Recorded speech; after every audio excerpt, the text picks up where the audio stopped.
In this video, we're going to look at how to create the Step 4 main screen. So let's first go to the storyboard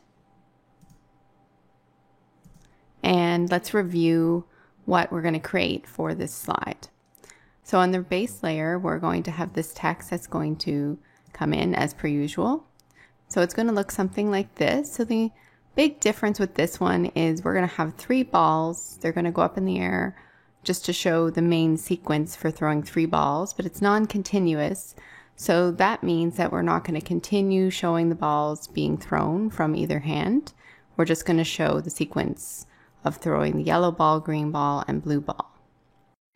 And we're going to have the same buttons here in the text, and then we're going to have this button in the top right corner that's called Let's Break It Down.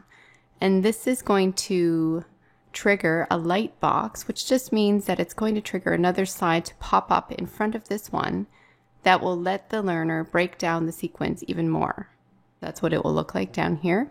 So I'll talk about this part right here, the light box slide, in the next video. So the main programming considerations for this are that text will appear on screen as the narration plays, which will be triggered by cue points in the timeline, so as we've done in the previous slides. The ball will follow arc animation paths to simulate throwing 3 balls with a pause between each set, so it's not continuous juggling. The sequence is shown 3 times on the slide layer juggling animation, so we're going to make a slide layer to show that juggling animation. And the Let's Break It Down button is triggered when clicked to lightbox a slide, which will be called Step 4 Let's Break It Down. In the lightbox slide, buttons can be clicked to trigger the balls to move from one hand to the other to show the juggling throwing sequence more slowly. The learner can repeat this slide as much as they like to help them internalize the process. So this video is going to be how to build Step 4 main screen, and then we'll look at how to build Step 4 slide layers, and how to build Step 4 Lightbox main screen, and how to build Step 4 Lightbox slide layers. So those will be the videos that you can reference to create this slide. So let's start by putting in the title first. So I'm first just going to delete this text box here that we don't need. And then put in the title, so it is Step 4, 3 balls, non-continuous. So let's just double check that. So this is what we're going to call it right here, and I could even copy and paste that.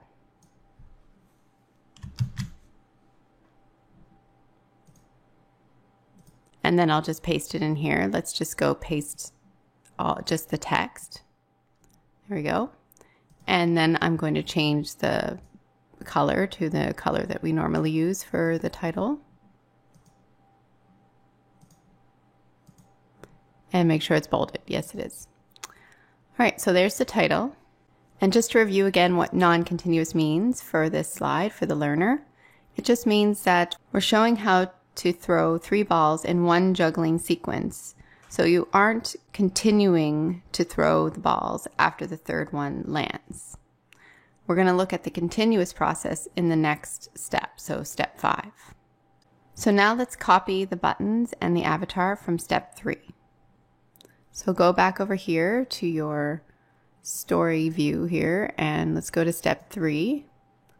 And we're just going to copy her and the buttons here. And then we'll paste that in. And then we'll change the Step 3 button, the state, back to the normal state instead of the selected state so that it'll appear as the pink color here. So go down to states.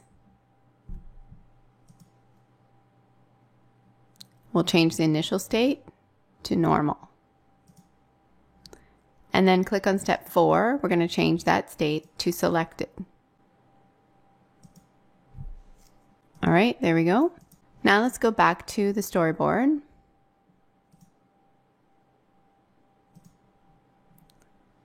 And let's copy in the text that we want to appear in the top left corner.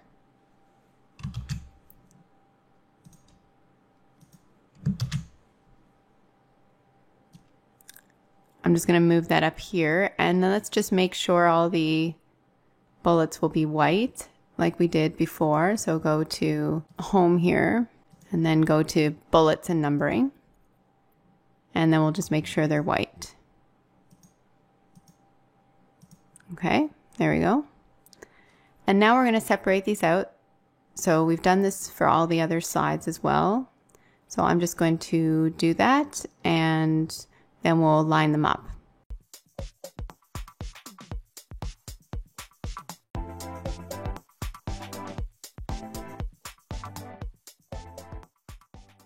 So now remember, when we extract those text boxes out of there, that we have to do it in the order that we wanted to show. So this first one was text box 1. And if we enlarge this here, we can see in the timeline, so text box 1 is that one. So this one should be text box 2. I'll just drag that over. And then this one should be text box 3. And this time we have a 5th one. So this is 4. And then text box 5. Right there. Okay, so now let's just lower this again. There we go. And I've just verified by looking at it that it is going out to about 15 seconds. So that's what we want. Now let's position those like we have before. So just right click on the first box and go to size and position. Go to position here.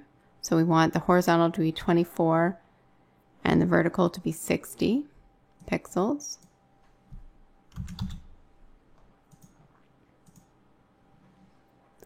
And then let's do the same for the second one here.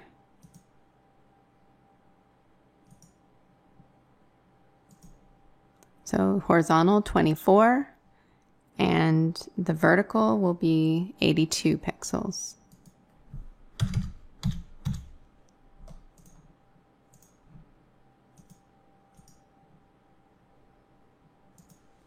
And the third one, we want 24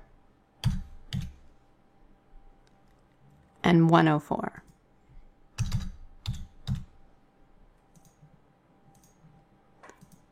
And the fourth one, 24 and 126.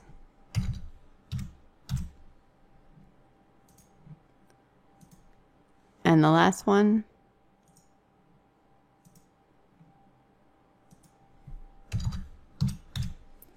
24 and 148.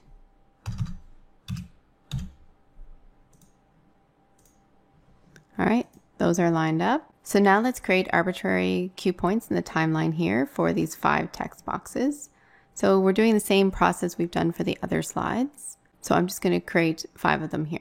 And remember, you can hit C on your keyboard, or you can right click and say create cue point.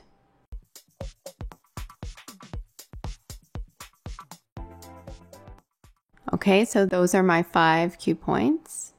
Now let's make sure that the initial state of each of these text boxes is set to hidden, because we don't want them to show up until they reach the cue point in the timeline.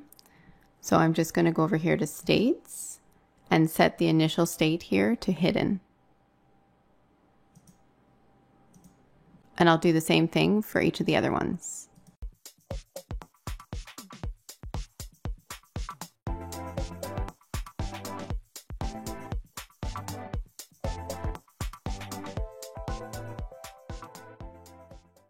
All right, there we go. So I'm going to go back to the timeline now. And now let's create triggers for each of these text boxes to go with each of the cue points. So we're going to change their state to the normal state when they hit each of the cue points. So go over here to the right, like we've done before, and we're going to say change state of text box 1 to normal when the timeline reaches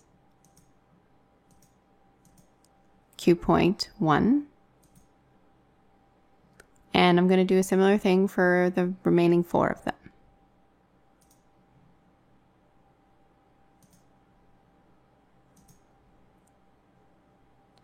So for text box 2, normal state when the timeline reaches.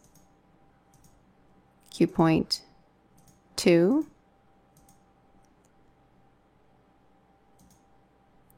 Change the state. Text box 3 to the normal state when the timeline reaches. Cue point 3. Change the state. Text box 4 to the normal state when the timeline reaches. Cue point 4. And the last one, change the state of text box 5 to the normal state when the timeline reaches. Cue point 5.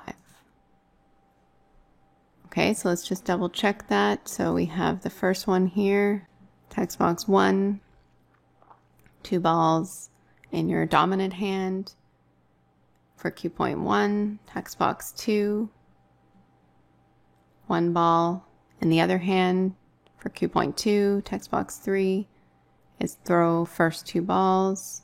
For cue point 3, cue point 4 is add third ball, and cue point 5 is practice catching all 3 balls. All right, that looks good. Okay, so now let's go back to the storyboard for a minute. And let's see what we need to do to create this button in the top right. So we're going to create this button. Let's break it down. So that's what it'll be called, and we'll place it there in the top right corner. So that's what we're going to do next. So I'm just going to go up to Insert, Button, and I'm going to insert this button here. And then I'm just going to draw it right here. I'm going to insert the text just to make sure it's going to fit first.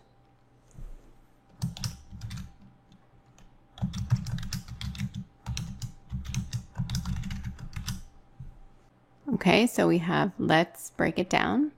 Okay, and it's set for this color here. I'm just going to leave it for now just the way it is. One more thing we need to do for the let's break it down button is we need to extend this in the timeline. So if you come down here, you'll see that it starts right here, but we need it to be for the entire slide. So just extend that all the way so that it goes from the beginning of the slide to the end of the slide. Okay, so just 2 more things to do on this side. Let's just double check that our buttons are correct. I think they should be. Let's just do a visual check. Step 1 is for button 1. Step 2, button 2. Step 3, button 3. Button 4, we're on. Step 4. And button 5 is step 5.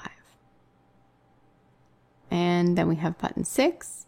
So the only thing we're going to have to do this later is we're going to have to add the trigger, but we're going to do that in the video where we talk about the Lightbox slide because we haven't created the Lightbox slide yet. So we'll come back to this. And now let's set the play triggers. So the next slide will be step 5, 3 balls continuous, and the previous slide will be step 3. There we go. So that's pretty much all you have to do just for the main screen for step 4. The next few parts, we're going to be looking at the slide layers for the juggling animation and triggering this Lightbox slide and creating the Lightbox slide.